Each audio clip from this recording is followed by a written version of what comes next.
and welcome to Model Kit Stuff. This is my first update video on the small scale model car group build, which is being hosted by Mr. BG and the Scale Model Car Guy channel. This is my first ever group build, so this is quite a fun thing that I'm doing here. I'm enjoying it immensely. In the first update, basically I have built up the chassis, which you can see is done there. We'll come back to that in a minute. So in these updates, what I'm going to try and do is one a week until the end of the month when we do the big reveal.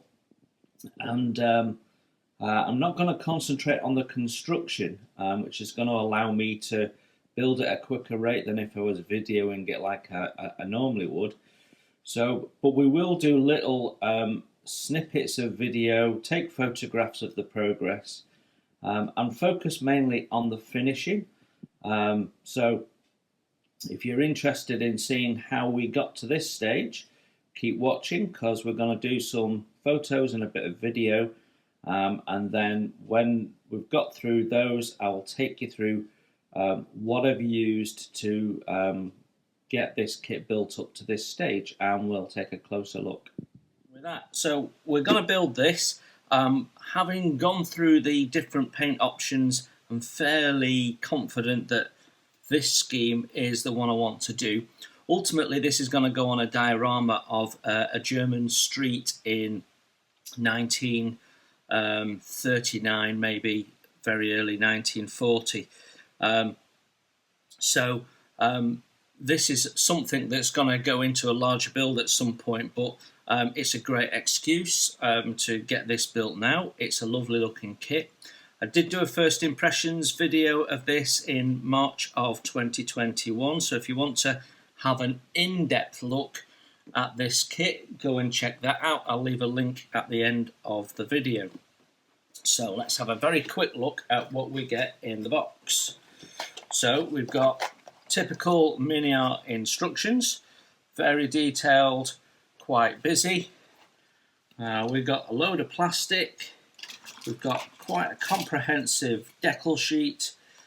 We've got a little bit of photo etch, and in here we have a single piece car body. So that's a nice little start point, isn't it?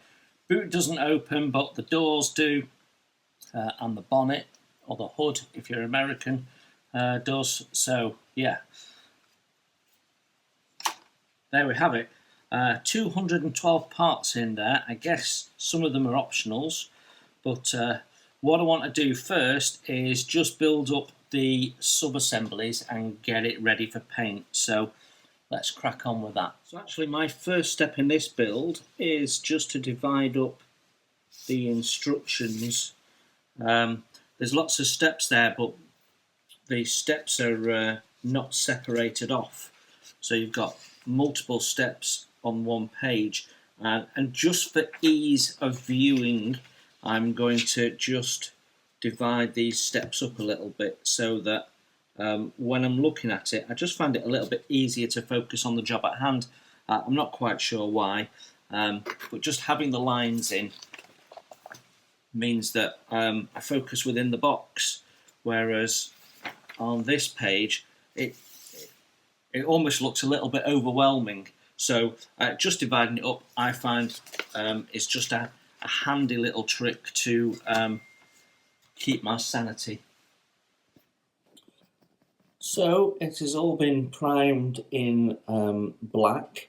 We're going to paint the whole thing in black, and then we'll start picking out details with different varnishes. There's one or two different colours to do, and then we can start adding some of the other details like the manifold and so on and so forth. So I'm quite happy with how that's going so far. Fit of the parts has been great. Some of them are a little bit fiddly, and some of them have got fluff on, I just noticed. but the biggest issue I've had was with the distributor. The mount for it snapped off, so I had to glue the whole mount back on. But it's just delicate parts and me not being careful. Um, but yeah, everything from the kit point of view has gone together lovely, including these beautiful springs here. So yeah, let's get it painted up next. So we've done some little bits and pieces on this now. You can see that we've painted a couple of different colours on these items here.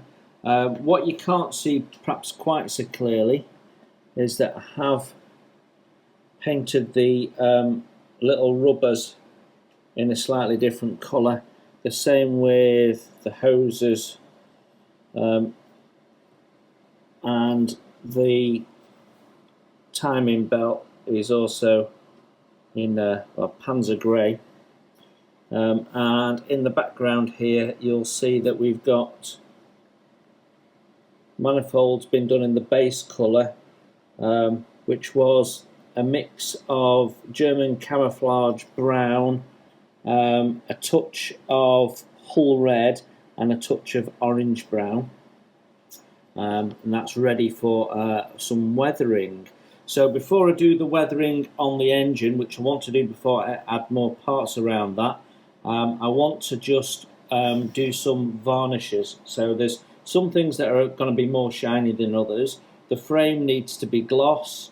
The engine is mainly satin, and then some of the rubbers and things are going to be in matte.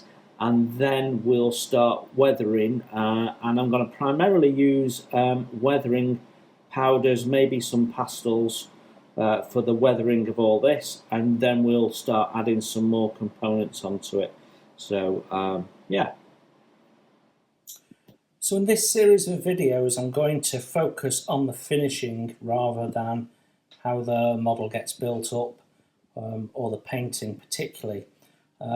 And before we go any further with the construction of the engine and the chassis there, I want to do a little bit of weathering on the engine, because once the manifold goes on, there's some other bits that go on top of it. So I need to weather the manifold, I need to weather the engine block a little bit. So we're going to do that. I'm using Humbrol's weathering powders initially. If I decide I need anything more, then I've got whole selection of pastels that we can use, but these weathering powders should just be enough. I've also got some matte coat there and some microset. Now the matte coat is used for fixing and giving you a matte finish. The microset is actually allowing you to give it a set, but if you're not sure quite what you're doing and you're perhaps not new to using weathering powders, using any form of decal fixing solution is a good way of fixing your weathering powders rather than using a varnish, because you can reactivate it easily. And the third way obviously is to just use the powders dry, but of course they're not fixed, so if you handle the parts you're going to take it off. But if you're not going to be handling the parts, then that can be a very effective finish in its own right. I'm not 100% sure what I'm doing yet, so I've got everything out just in case, so it's all to hand. I'll start with this dark earth weathering powder, and that's going to be the base of my rust. And what I find, if you're putting it on dry, which is my intention, a good way of doing it is to just put the powder in the lid, and then the lid goes back on and it's all in the same container. Now, I find these paint stirrers really handy for this job. The spoon end is just ideal for getting your a measure of powder into your lid. It's perfect. So we'll get the powder way out of the way so we don't knock it and have any accidents. And I'll only use this in its dry form here. So let's put some on and see how we get on. So we have our weathering powder. Now I've done some research on the internet and found some pictures of the correct engine to try and get an understanding of where it weathers. A lot of the vehicles obviously are restored and have got nice pristine engines again, so you do have to be a little bit careful because the engine blocks get painted and all sorts of stuff. But I have managed to find one or two, let's say, well-used vehicles which have got lots of road dirt and the starts of corrosion. So I've got a rough idea where we might see some little bits of rust forming. So where we're going to see some rust, I want to just start with a foundation of this dark earth, and then we will apply it. It's a little tricky with the camera between me and the model, but we will give it a go. So I'm just going to start with a little brush of the powder on each side of that raised lump there, and then just on the back face of this.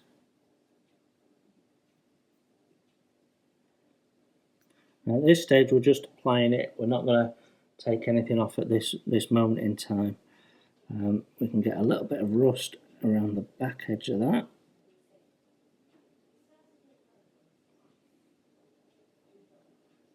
Down the bottom there.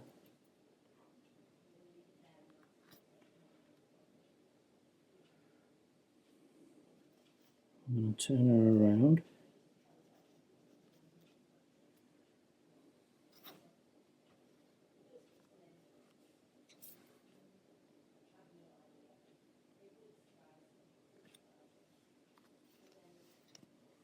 And then along this edge here.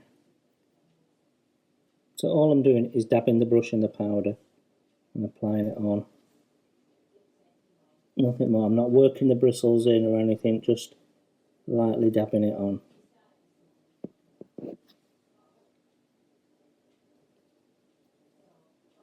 There we go. And that's all it really takes. Now I've got the powder on, I'm just going to gently give it a little blow with my puffer. Get rid of any loose. I'm going to repeat the process with light rust, which again is another weathering powder.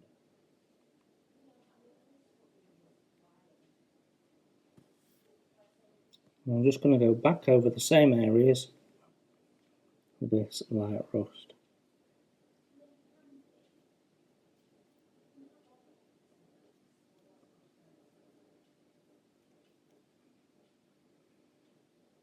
I'm going to put a little bit, just a wee dusting on the top there.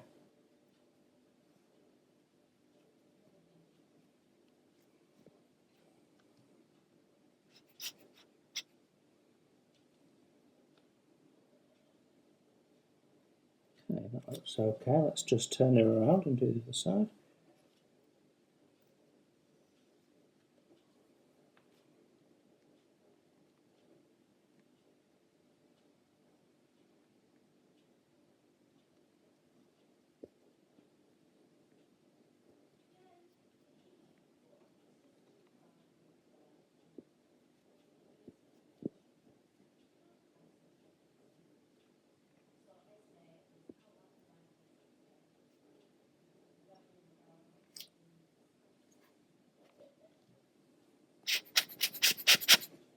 Okay, so I think I'm happy with that as far as rust goes. Emulate the road dust that collects on an engine. I'm using smoke weathering powder, which is a very pale grey, and we're going to be a bit more liberal with this. And the way I work when I'm putting weathering effects on is I try and work in the way that they would go on, so the rust would be under the dust and so on. Seems logical to me anyway. So we've put a little bit on the brush and we're just going to pat that around so that we have this sort of dusty, uneven look to the engine area, just so it looks a little bit used and lived in, really. And you'll see that that sort of highlights some of the detail while we're at it. And I can carry that over as well.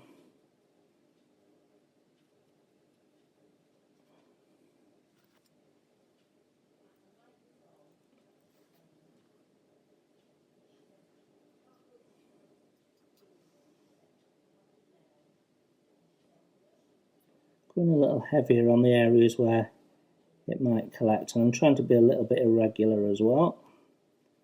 And I have no problem going over where I've already put a little bit of rust.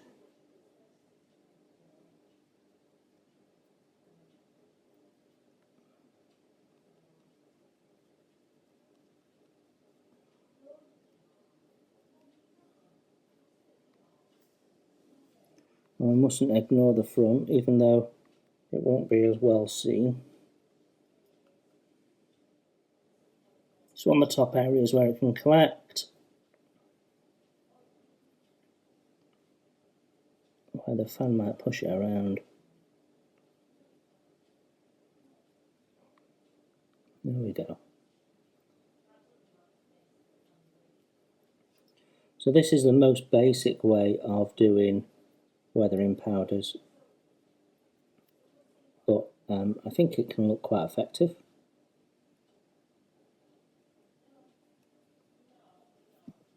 Okay, that's probably enough. The danger with all weathering processes is that you overdo it. So we're just going to give that a little blow.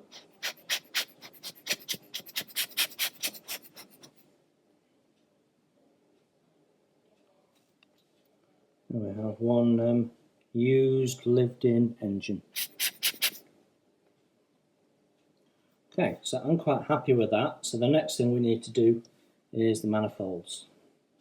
So we have two manifold parts that we've painted in a mix of colours to get a sort of burn orangey brown colour that looks a bit manifoldy to start with, and that's our base. So next we're going to do something a bit different with the weathering powders to try and make that look a little bit more realistic. So I'm going to start by putting some matte coat into this palette. So they're only small parts, so we don't need much. And obviously this is effectively a varnish. And we're going to start by putting on some of the light rust.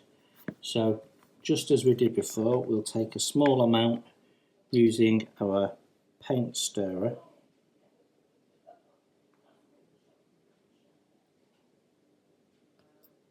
And then we can just mix that in.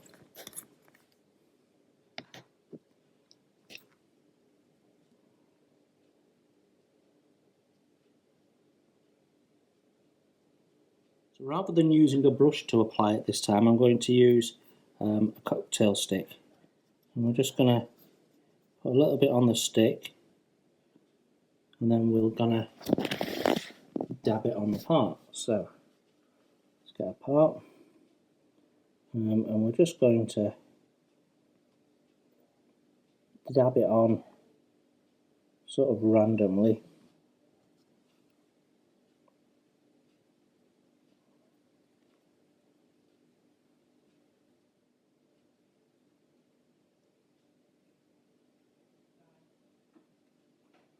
What we're going to do is we're going to build up layers of different colours, and then when we've finished, we're going to give it a powder.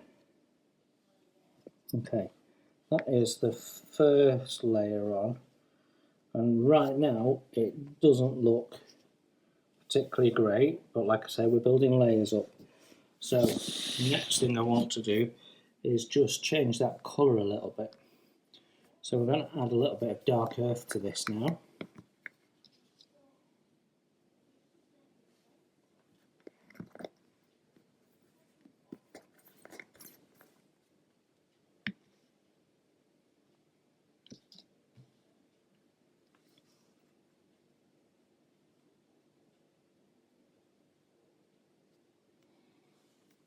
We'll need a little bit more matte coat.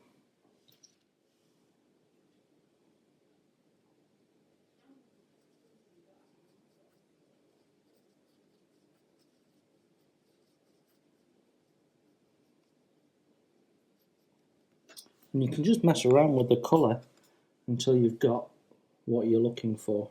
And this time we're going to use a brush and again just dab.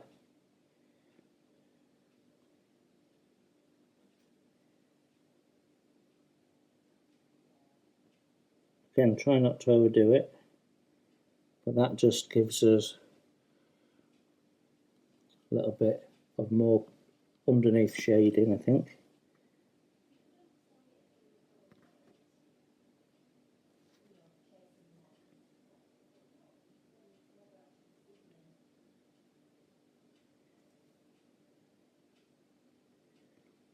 Okay, there we go. So we'll just leave that to dry, about half an hour to dry.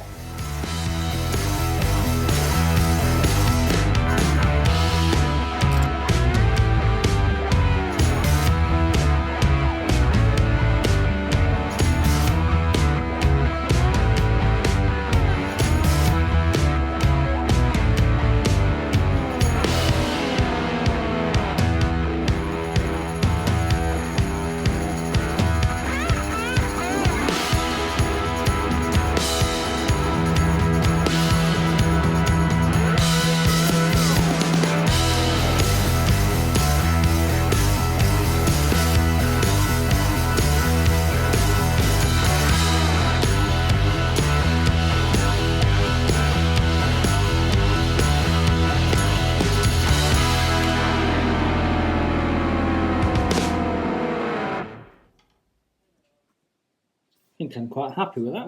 We are coming together a little bit more with the build. We've got the front suspension on now, just needs a varnish. And I'm just messing around with the bumpers because the front bumper goes on next, which is this here.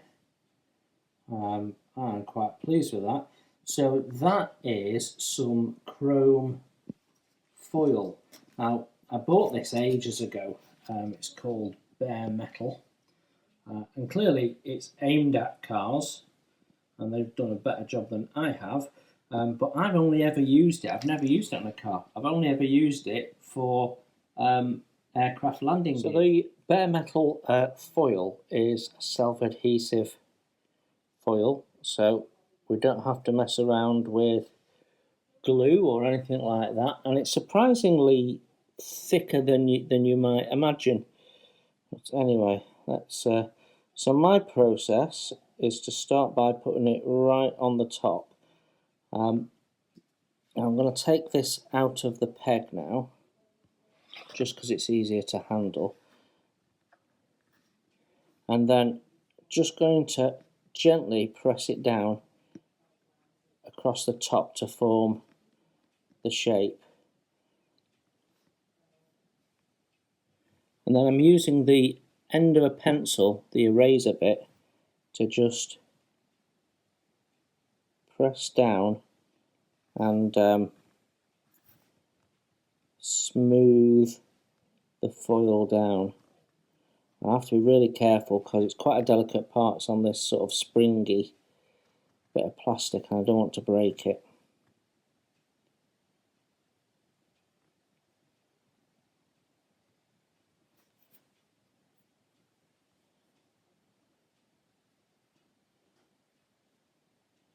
I'm trying not to press too hard, and then once I've got it basically shaped with the eraser, I'm using my finger.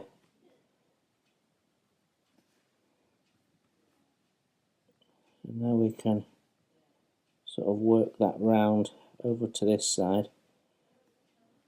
What I'm trying not to do is crease it.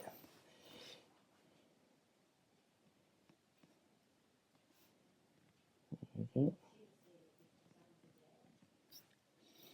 I'll just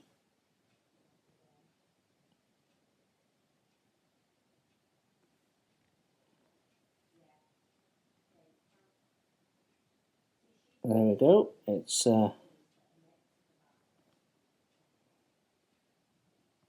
got the basic shape now, and then what we're going to do is rub our finger over the top, and that'll just press it down, and you can see the two chromed rivets heads just starting to come through there. You can see that one quite clearly. And once you've got it folded around the back, you can just get in with a knife and slowly trim it off.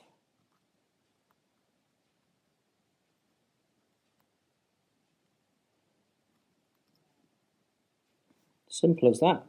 Goes down really well, actually. I'm quite pleased with it. So if anyone's got particular tips on using this stuff or polishing it, getting the chrome to shine, then I would be most interested.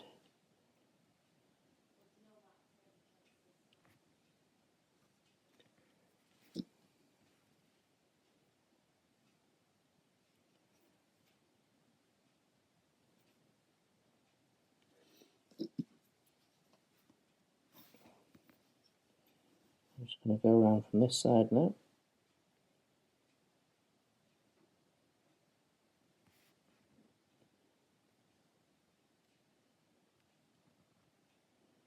We can use the knife to tuck it under and then apply a little bit more pressure and it'll cut through.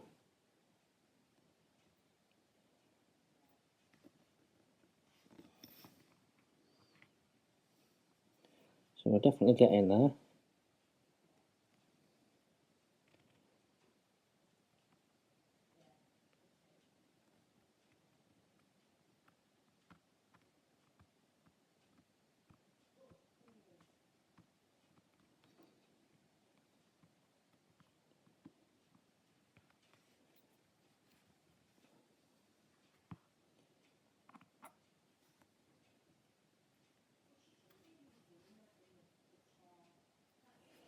Okay, so now we've got it trimmed, I'm just going to go back round it and smooth it out with my finger and make sure we've got all the creases out.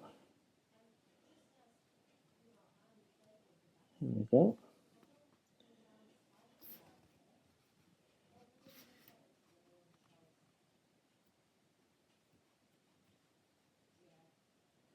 It seems like lots have been pressed down.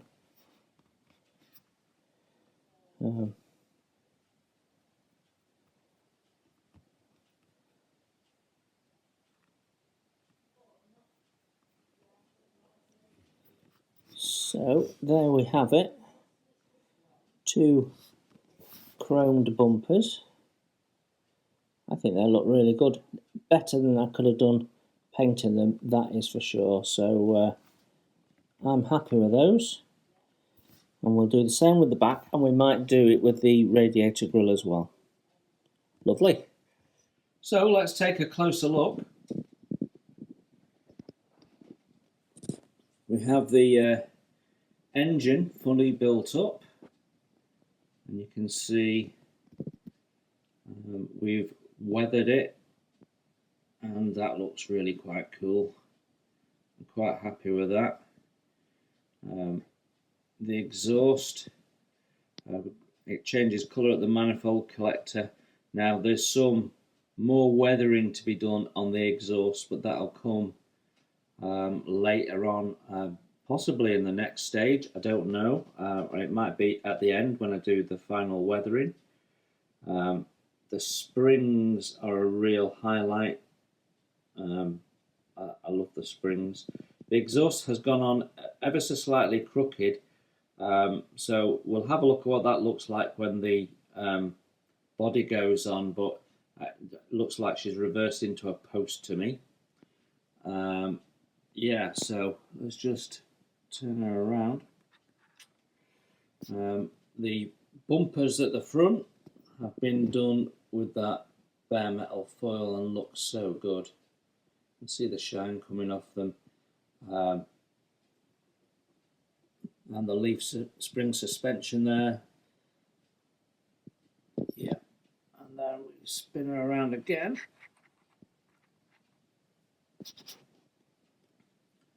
And you can see the engine detail there. It's all pretty much black with the exception of the distributor top and whatever that is. But on pictures of the real thing I saw, and it's difficult to find pictures of one that's not rebuilt and reconditioned and not as original.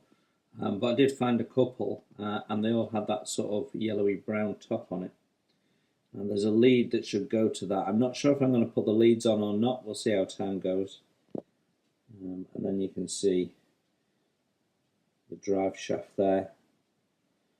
And then there's different varnishes on, and I'm not quite finished the varnishes. I've got some more varnishing to do on the front suspension there. But I'm happy with my progress so far. So these are the products I've used so far in the build. So from left to right, the bare metal we've used on the bumper bars there, and we'll have to use some more when we come to do the bumpers at the back. The black top coat is all the Vallejo 71057 black. Model Air is great for brushing. I haven't used the airbrush on this at all as yet. It's all been hand painted. And then we've used the metal colour acrylics by MIG, steel for the exhaust, which is a great colour, just takes a little bit of time to dry, or sort of dry really hard I should say. The matte coat was used as a medium for mixing the weathering powders, so that's a good way of doing that and getting a nice matte finish when it dries. We also use the matte coat for the rubber hoses on the engine and the rubber covers on the back wheel assembly. We've used the Humbrol weathering powders for weathering the engine. So we had light rust. Smoke was used to give it that sort of dusty look, and the dark earth was actually used as like a dark rust. The varnish that we've used for the black metal work that we want to be shiny, we've used the Humbrol Gloss Clear. And finally, our primer has been the Ultimate Black. So that's all I've used to get this to where it is. I'm quite happy with it. So yeah, there we go.